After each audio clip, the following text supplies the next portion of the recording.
Hi, everyone, and welcome to this conversation today. I'm Jill Vitale-Awesome, and I'm the president and CEO at Christian Living Communities. We are a nonprofit aging services and senior living organization, Colorado proud. We have 10 communities throughout the state and home care. And we're going to be talking today with a couple of exceptional human beings and exceptional advocates for caregivers. So with me today, I have Mary Daniel, and Mary is a caregiver. She's an advocate, and she speaks nationally about family caregiving and advocating for caregiver rights and access. She's the founder of the Caregivers for Compromise Facebook group. Also, we have Cameron Crawford, and Cameron is a caregiver also, and she's the owner of Next Steps Senior Placement, and she's the founder of the Aging Parents Tribe Facebook group. And we are here today to talk because November is National Family Caregivers Month.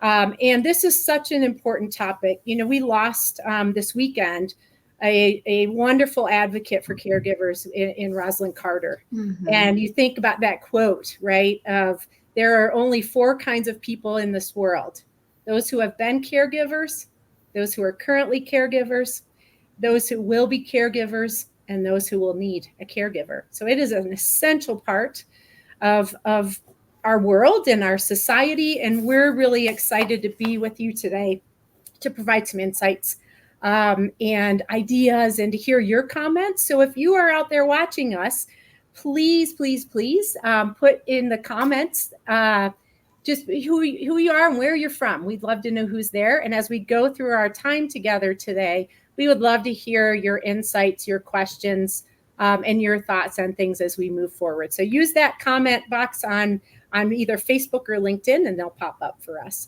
So should we get started? Let's do it. Let's get started. So I would love for Cameron and then Mary to share a little bit about your caregiver story. Sure. So I was 37. I still distinctly remember sitting at my daughter's preschool soccer game, and my mom called me to tell me that she needed to have a test for Alzheimer's. So we were both super young, and it was a shock to me because none of my friends were going through this.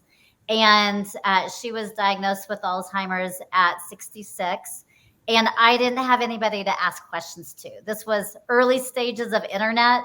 I couldn't find a lot of resources. And I desperately wished that I had someone that had just been through this before me and could give me some advice. And, I remember calling somebody from Target, almost whispering, like, what are the best Depends to buy? Which one do you recommend? Because I couldn't find any information. So I said I cried, honestly, for about 4 years because I was really heartbroken as a daughter. And then after that, we kind of got into a groove as a family. We learned our roles and how we work together. I'm a long distance caregiver, so I fly into Texas a lot. We've been fortunate to use a lot of air miles to do that. And then I started a company to help other families that find themselves in that same situation. So I desired for that, and I wanted to be that kind of big sister or wise friend to other people to share my experiences with them and help encourage them and give them resources. Thank you, Cameron. And also there's a Facebook group, Aging Parent Tribe of Denver, which is how I got to meet Cameron. So we can put a link to if anybody's in the Denver area and wants to join that group. It's amazing the support that everybody provides for each other. Mm-hmm. All right. Thank you, Mary. Talk to us. My first experience as a caregiver was when I was in college. My mother brought her mother home. I left college and came home to help my mother care for my grandmother. My mother lost her. That was 1984. My mother lost her mother and her best friend within 6 weeks of each other. We cared for both of them at home with hospice. And I've been caregiving ever since with not only my parents. My mother got pancreatic cancer in 1992 and we lost her. Steve's parents, I was the sole caregiver for them for many years. And then my major role was with my husband, Steve, who was diagnosed with Alzheimer's at the age of 59 in 2013. So that's when it became a true full-time job of caring for him and all that went with that. He was young. I was young. I'm 9 years younger than him. And so at the age of 50, I was now caring for my husband and watching him decline from Alzheimer's. So it's been it's interesting because I come to this place from many different areas. With my mother losing her very quickly with pancreatic cancer, there was a lot of grief in that caregiver role very, very quickly. Steve was sort of the opposite in a way that this was a 9.5-year journey. He passed away last December after 9.5 years. So I grieved for him along the way. He's been gone a long time. He was gone a long time before he actually passed away. So both very different journeys, but being the caregiver has been a primary responsibility for me for a really long time. This is the first time in literally decades that I'm actually not caring for someone. So that's a transition in and of itself. Yeah, and Mary, so some people out there might be like, that Mary looks familiar to me.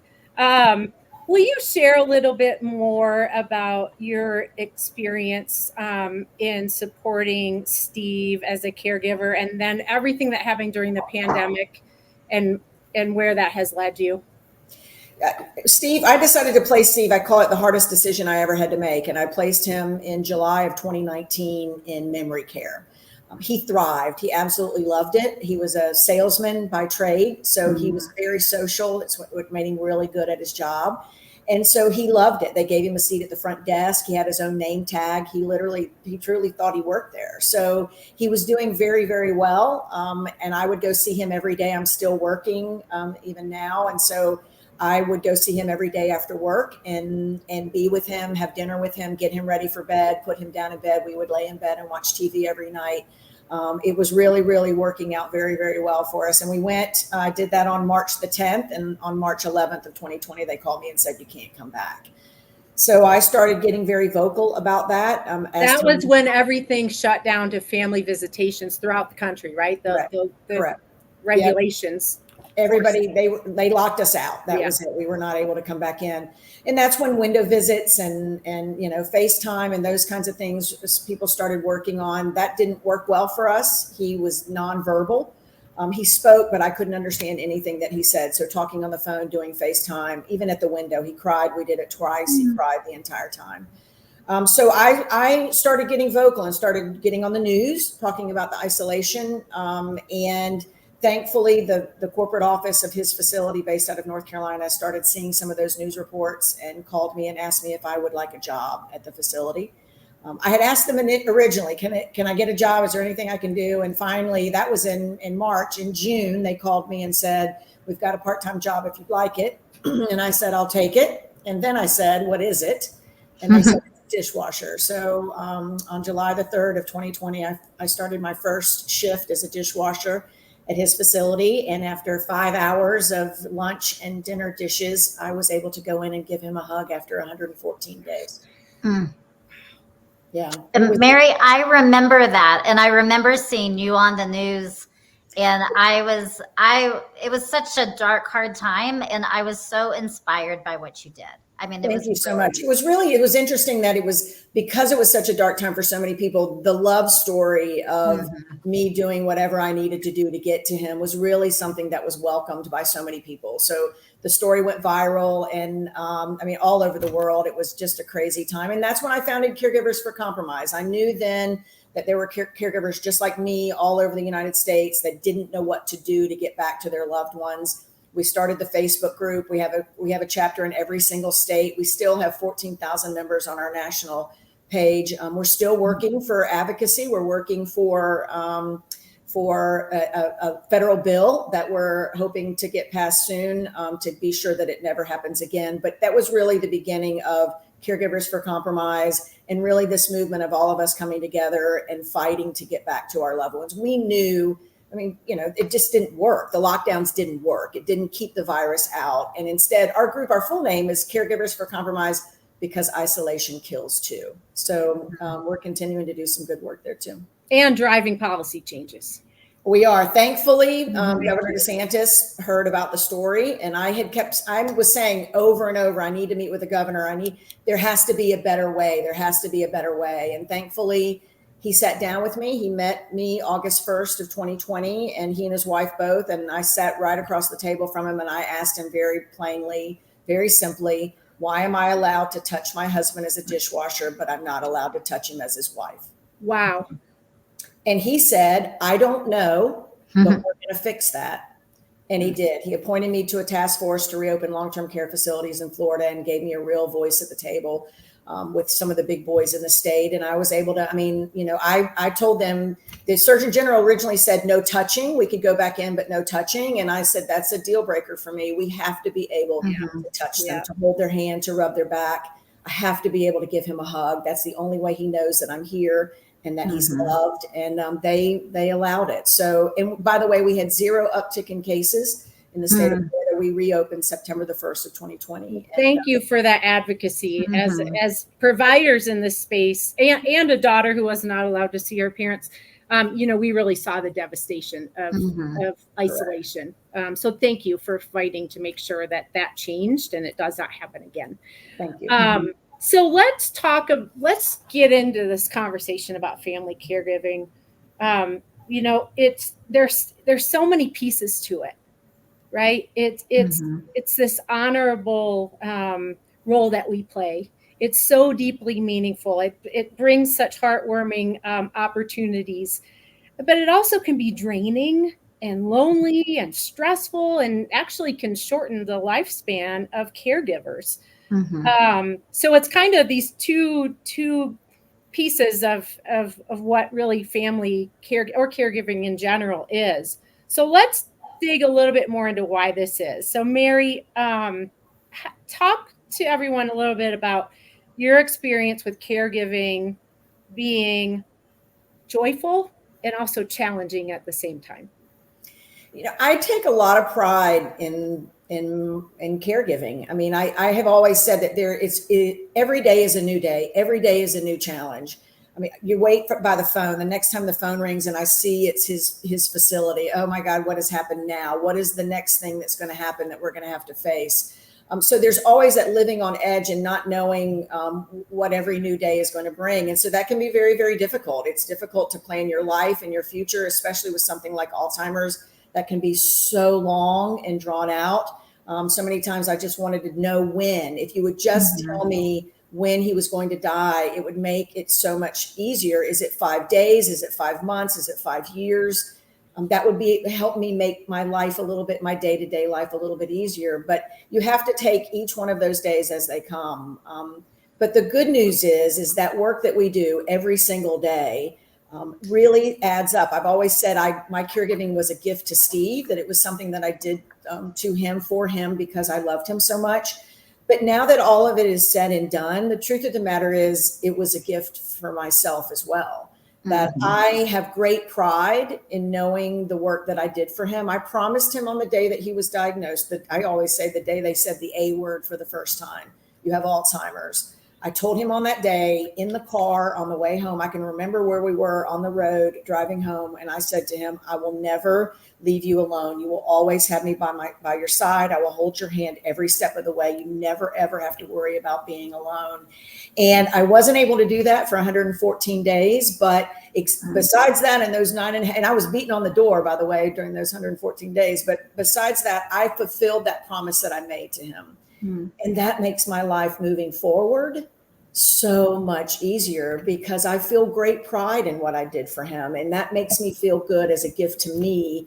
So it really has been, and it's what I do now. The work I do now is empowering caregivers to advocate for their loved ones so they look back with no regrets. And it's really, really important for us to try to do that. Thank you, Mary.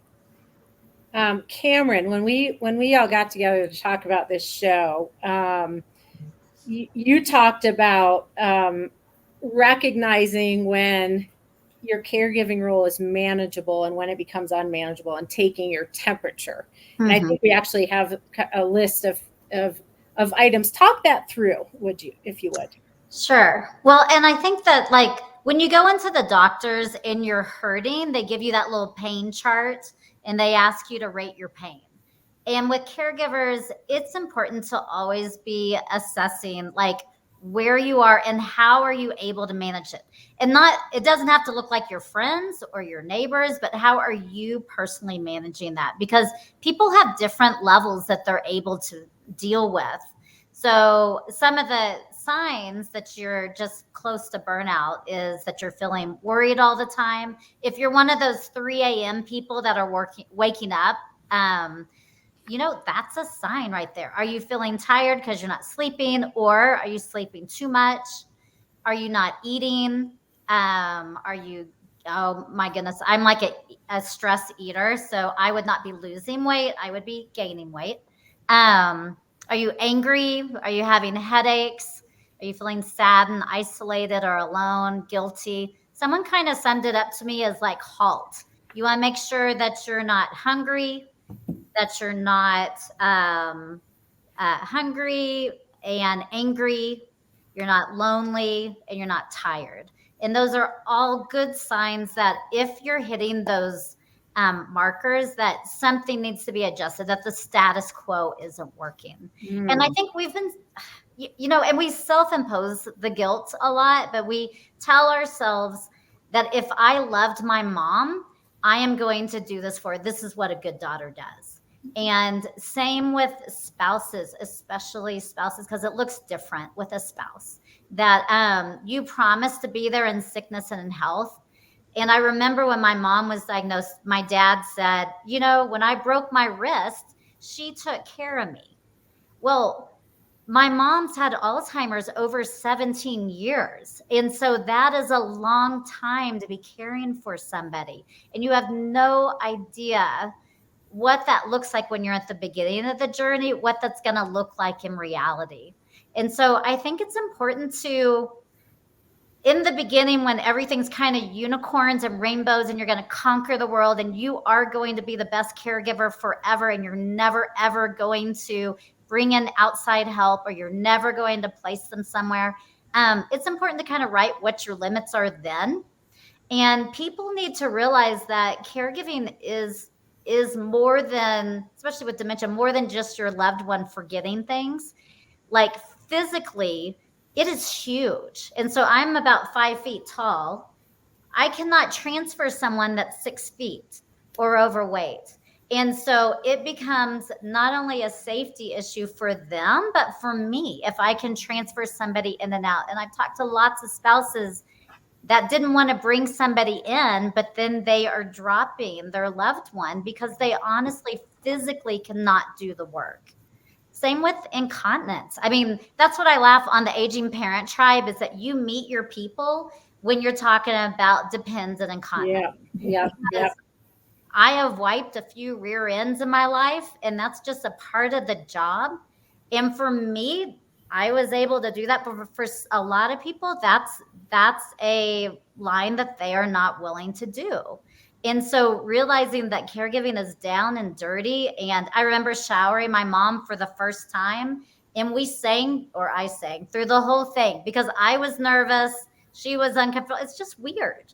Mm-hmm. And so it's not that I wasn't willing to do that for my mom, but people need to realistically look at what their physical limits are and what are their mental limits. Mm-hmm. If you're already suffering with anxiety and depression before you become a caregiver, well, this is not going to help.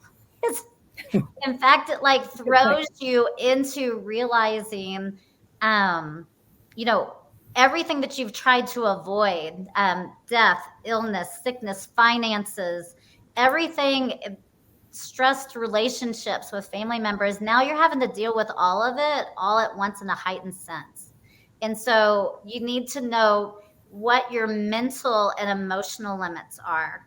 And then financials. It all goes together. And you have to know what your financial limits are. So I think when you're taking your temperature, you need to look at these different levels and decide for yourself at the beginning, when you're still logical, what you're going to be able to handle and do, and when you're going to bring in someone to assist you. That is wise advice. Very wise advice. Yeah, because there are people, I'm one of them, who will be like, I'm not being enough of a caregiver unless I'm destroying myself, right? Because if I'm not giving everything I've got, but that is not helpful to anyone. So that is very wise advice in the beginning, to set those limits and where you need help. So that's very, very helpful. And reminding everybody out there, if you're out there, jump in and let us know where you're joining from. We've got some great conversation going on in the comments already.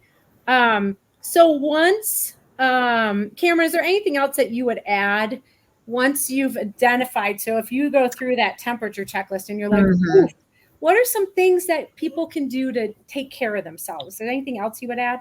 Well, and I would like to tell caregivers that, like, if you need me to do it, even though you don't know me, I give you permission to have limits, and to say no, because you do not need to say yes all the time. And, I feel like you have this huge responsibility. You're managing so many things, and it feels like nobody else can do it. Honestly, like, the only thing that you can do that nobody else can do is be that person's spouse or be their daughter or whatever role you're in. That's your main job. And all of these other things, it can be helpful to make a list of everything that you're doing and then kind of categorize them with the things that you can give up first. Like, can someone else make a meal? Absolutely. Can somebody else do the laundry? Of course. And so there's things that you can give to other people.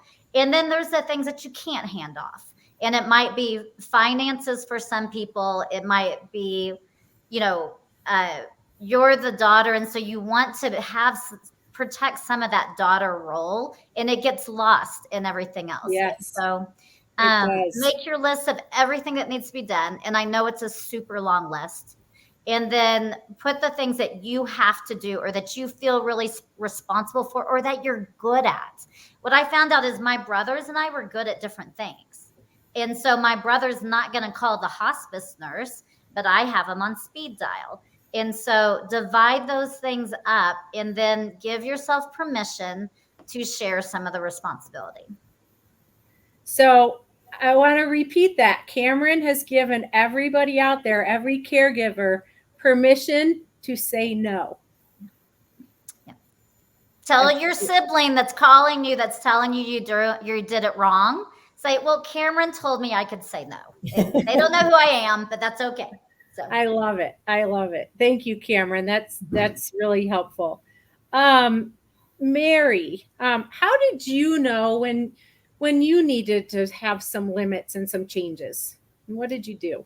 One of the things that I tell everybody, my very best friend in the world, who I've known since 6th grade, her parents both have dementia, and she's really in the throes of it right now, deciding when to bring in care, what to do, those kinds of things. So I had a long conversation with her yesterday, and I tell everybody, including her, the advice of, you're going to be making the very best decision that you can make today. And that's the only pressure, that's the only requirement that you have for today, is you're going to be making a decision, probably some big, some small, but you're going to be making that decision today. And all you can do is your very best. And tomorrow it may be time to do that same decision all over again, because your best decision yesterday isn't going to be your best decision today. But to take the pressure off of you of being able to see into the future, of knowing what's going to happen in the future, that all I can do is handle today. And so for me, that's been really good advice for everybody. As long as you go to bed at night knowing that I did my very best today, I made the best decision that I could based on the knowledge that I have. One of my mantras is educate yourself, educate yourself, educate yourself, whether that's about what the rules were for visitation during COVID, whether that's about what resources are available to me in my community. How do I get information? What are support groups in my area? I'm a huge, huge, huge believer in support groups. Being able to be with other people who are experiencing this. who some are ahead of me, some are behind me. So I'm getting help from the folks in front of me, and I'm helping the folks that are in the group that are behind me. So you have something in common. I have really, I believe, lifelong friends from a support group that I was in 4 or 5 years during the process of Steve's decline. So I think it's an everyday, paying attention, being aware of what's happening around you, but every day simply only asking of yourself to do the very best you can under the circumstances that you're in. And as long as you can do that, then I'm very confident that when everything is over, and I say for most people, caregiving is temporary. Now, some temporary is longer than other temporary, right? Some people, my mother who got pancreatic cancer was a 6-month period. Steve is was a 9.5-year period. Everybody's temporary is different, but you will get through this, and you will be able to look back on this, and you need to do that with great pride and with the love, knowing that you gave that to your loved one, that you were there for them when they needed you the most. And if you can do that, then this whole process is going to be worthwhile for you. It's going to be an enriching experience. As tiresome as it is, as hard as it is, it's still going to be an enriching experience because you've done something for someone that is really, really extraordinary. And I think having that in my back pocket now makes my life so much easier in moving forward and wanting me to enjoy life just like Steve would want me to do.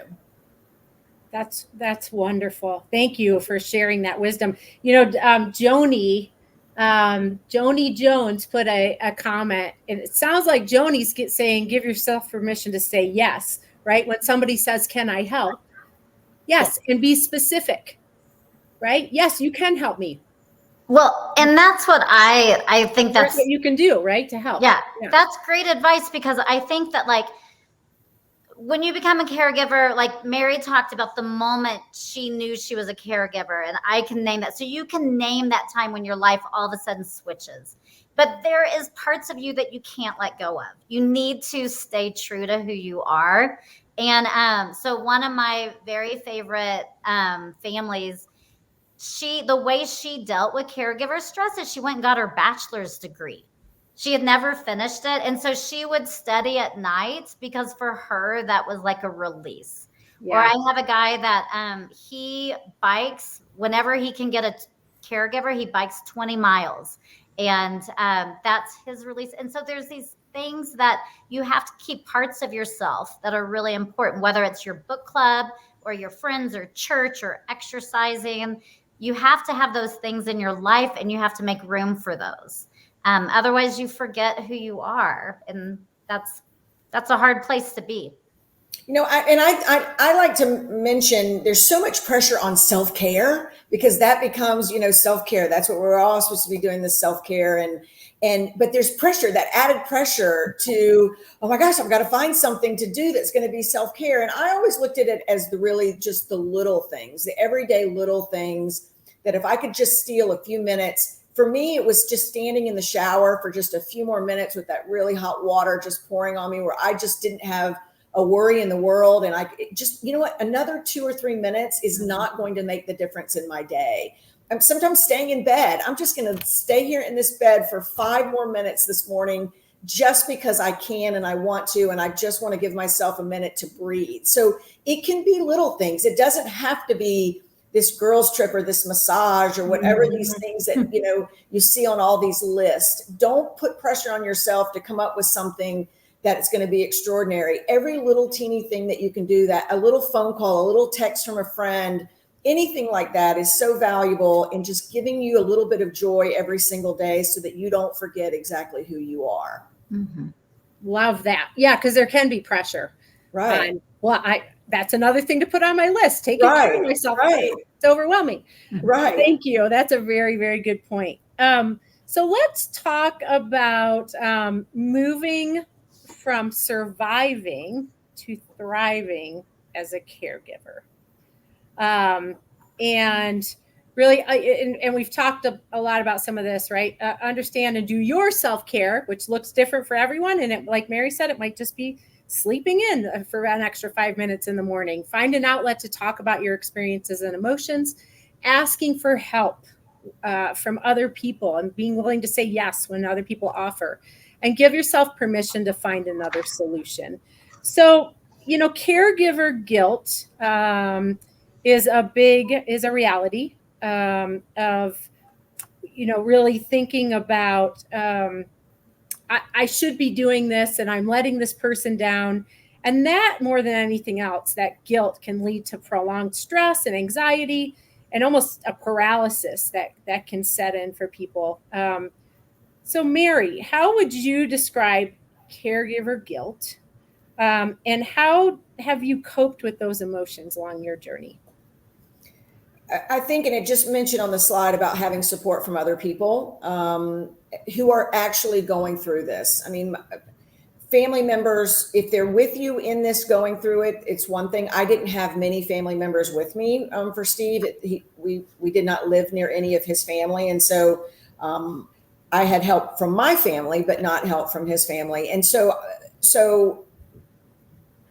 I think it's really knowing, it's that inner peace of knowing that I may feel guilty because I don't feel I'm doing everything that I can, but I do know in my heart that I am trying my very best and I'm making the best decisions that I can. I'm only human and I can only know so much. I can only have so much knowledge. It's one of the things that I mentioned earlier, the educate yourself, to know. My friend whose parents are struggling right now, I told her, let's go out and look at some communities. Let's see what's out there so that you are putting a face to what you're actually thinking about. Then you can make a decision. When you provide yourself with enough knowledge to know what's available to you, then you can make an educated decision on what's your best path. She's not ready to place them anywhere yet, but she now knows what that looks like. Yeah. And she knows what the cost of that is.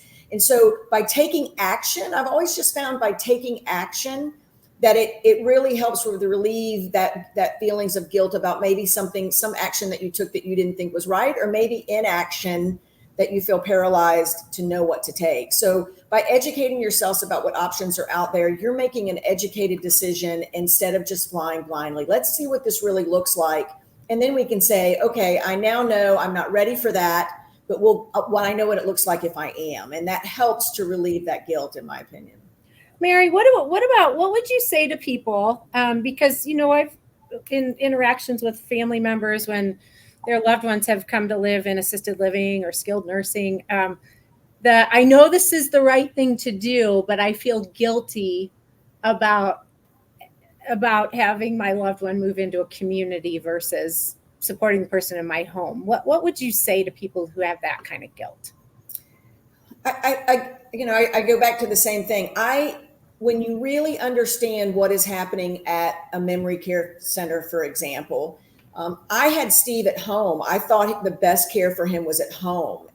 But basically he was locked in the house watching television all day. And I read in a book by Rachel Wonderland, actually, who is a wonderful dementia specialist, where she said it was about finding joy, that sitting in front of a television with no interaction with other people is not valuable for anyone. It makes you irritable. It makes you angry. It makes you depressed. And so learning that this was actually the better care for him. This was the choice that was better for him. He was more social. He hugged everybody that walked in the door, whether they wanted a hug or not. And so he was thriving in that. I thought for me that was the best thing because I felt guilty about putting him in a memory care center. Everybody thought that is a lower level of care, when in fact it was just the opposite for us. And so understanding the reasons why you're doing it and knowing, for example, I can't physically lift him anymore.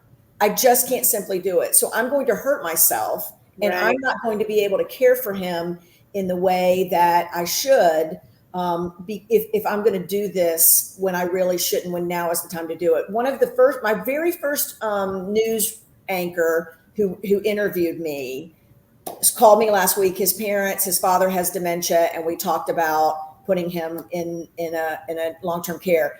And he asked me about his mother, and he said, my mom feels guilty because she feels like that, they've been married, 60 years. And I said, one of the biggest joys for me about placing Steve was that I could become his wife again, that I wasn't the person who was forcing him to take a shower, that was forcing him to eat, that was forcing him to take medicine. I became his wife again. And there were other people there who were better trained at how to get him in the shower and to get him to shave. And they could do those things. And I could hug on him and I could be that loving wife holding his hand, rubbing his back. And so if you really spend some time and learn about the benefits of what the decisions are that you're trying to make and why you're making them, then you know in your heart that these are the right things for you to do, not only for your loved one, for you. And it takes away that guilt and gives you the confidence and the empowerment to know that you're doing the right thing. Wow, that is very powerful. Thank you, Mary. Thanks for sharing that. I imagine there are people out there listening to you saying that, and hopefully can give them some peace with decisions that need to be made. Cameron, talk a little bit about caregiver guilt. I think when we all talk before, we talk about having a regret-free caregiving journey. Mm-hmm. So, and I don't know if there's a way to be 100% regret-free, because we're all human. And, I had a friend one day, I was telling her, pretty early, I stopped having my mom wear a bra because it was just, oh, sorry, Mom. She would have hated that I said that. But it was just too much work. And so we eliminated that. And somebody looked at me and they go, oh, one of the last arguments I had, she's like, I remember my mom came out and she had the bra on the outside of her clothes. And I, told her to go back and change her clothes. And she just had this immense guilt. Well, we all do things that aren't perfect. And in just realizing that there are, and in my Facebook group, I say this every week when new people join, that there are no perfect caregivers. And we don't get it right 100% of the time. And so you have to forgive yourself, put on your big girl pants and do a little better the next day. And I think a lot of that, kind of like Mary was saying, was finding whether it's a support group in person where you're hearing other people's stories, or it's an online Facebook group or support group. You have to know that it's okay. And you'll do better tomorrow because you're a little smarter and a little wiser. And hearing how other people have handled things, that's really important. I think guilt comes in two different ways. It can be external. A lot of people can tell you exactly how you should be doing things.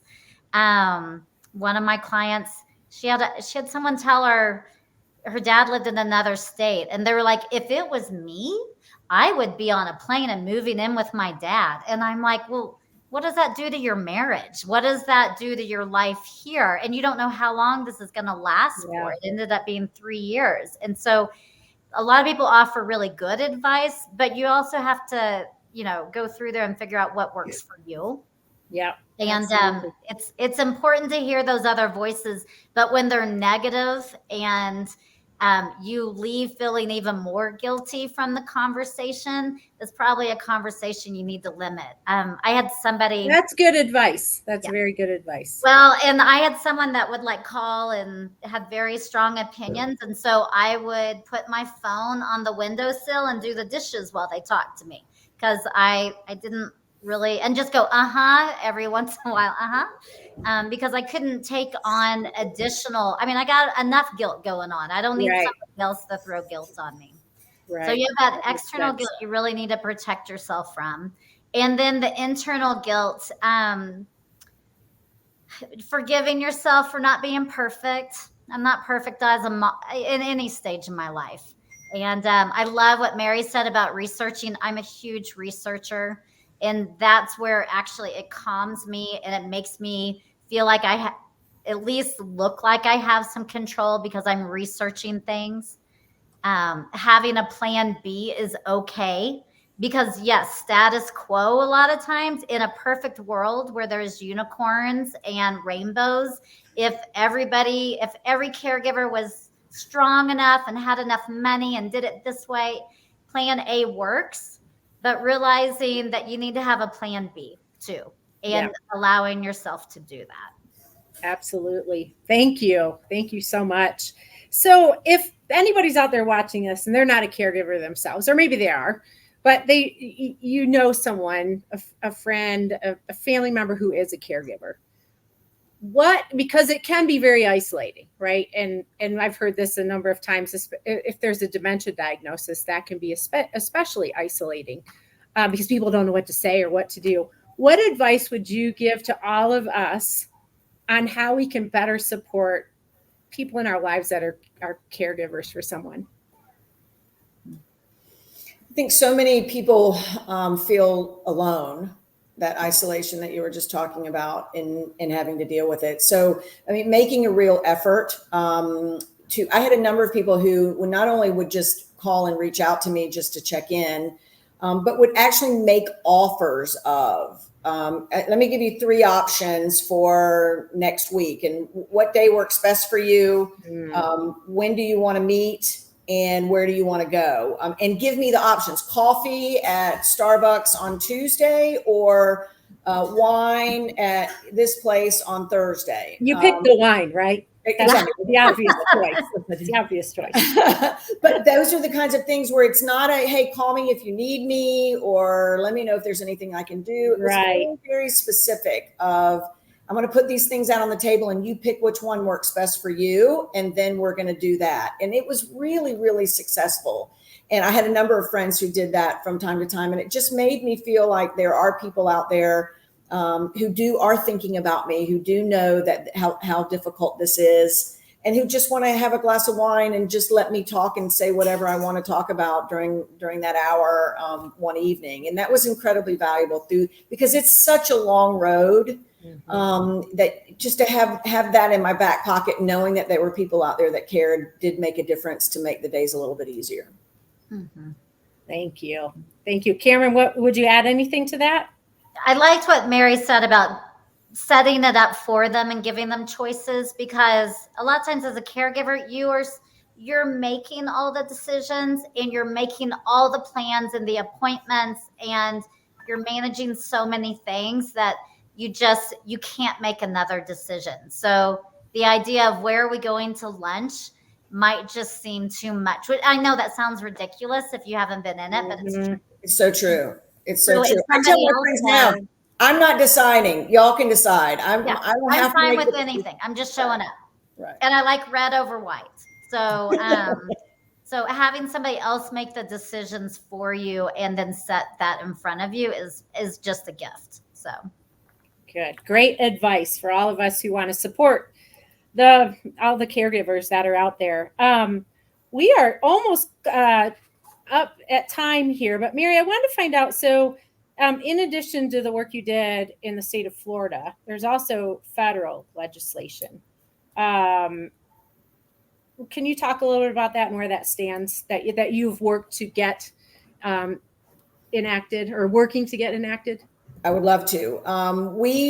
Many of our states, we have a state group, as I mentioned, our Caregivers for Compromise in many states. Many of our states have already gotten state legislation, but because so many assisted living facilities, nursing homes are run with federal funded money, Medicare, Medicaid, we need a federal bill. There was a lot of confusion over what rules they were allowed to follow. So we have an Essential Caregiver Act. It was introduced in the last Congress, but did not pass. It has not been reintroduced in this session. We are anticipating that to happen any day. We now have a companion bill in the Senate that will be released at the same time.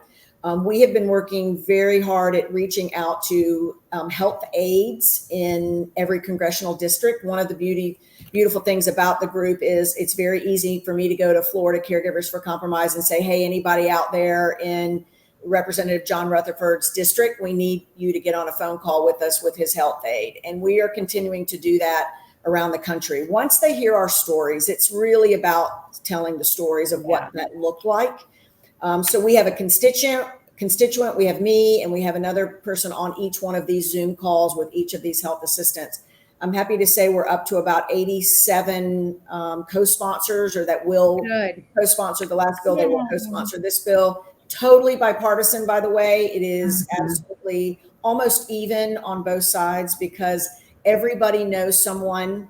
And then when you hear our stories, if you don't know anybody, if any of these people in the offices don't, they hear their constituent story about what this looked like. And so it really is something that we're hoping will get introduced very soon, within the matter of weeks, and that we can get passed before this session is over. All right. And so again, this is federal legislation to ensure what happened during COVID, where family members and visitors were banned from being with their loved ones, that doesn't happen again. And it will be two essential caregivers following the same safety protocols as staff. Mm. Yeah, that makes a lot of sense. As a provider, we would love to have that too, right? So we don't ever want to go through what we went through before, being separated from their loved ones. Mm-hmm. So thank you for your work on that. And anybody out there, we'll put the link to the Caregivers for Compromise page, so you can join and help Mary and everyone else get this pushed through, and make sure that that those rights are protected in the future. So thank you for that. Thank you. Any other parting advice that you both want to share with folks out there watching? I think it's important to find your tribe, find the people that, if someone hasn't been a caregiver, they really don't know what your life looks like. And so find the people that understand your language and what you're going through and can encourage you. And you have to find those people and search them out. And my advice is to take pride in the work that you're doing. It is really, really important work.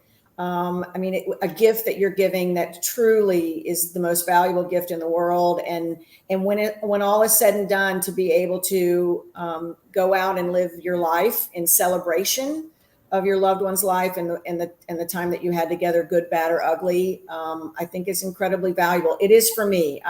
We're coming up. Tomorrow's 11 months that Steve passed away, and I'm going to enjoy life. I'm traveling, and I'm going to enjoy life for him and for me.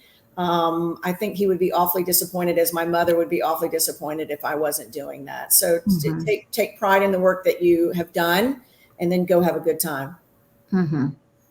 Thank you both. That is such great advice. And if anybody out there, if you're watching this and you're like, oh, I wish that my cousin had seen this, or whatever it might be, this is available as a recording online at the Christian Living Communities on social media, or Cameron's Aging Parent Tribe group, and Mary's Caregivers for Compromise. We'll make sure that video is available for everyone, so you can have others take a look at that. And if you had a question that we didn't get to today, we will do our best here at Christian Living Communities, working with Cameron and Mary, to get those questions answered. And thank you both so much. I so enjoyed this time with you, and I know you shared so many great insights and such wisdom with everyone. And so thank you for being here, and thank you to everyone out there who is a caregiver. You are doing sacred work, and we're glad that we could be here today to share some ideas on how to make sure you're taking care of yourself too. So thank you. Thanks so much, Cameron. Thanks, Mary. Thank you, everyone. Thank you.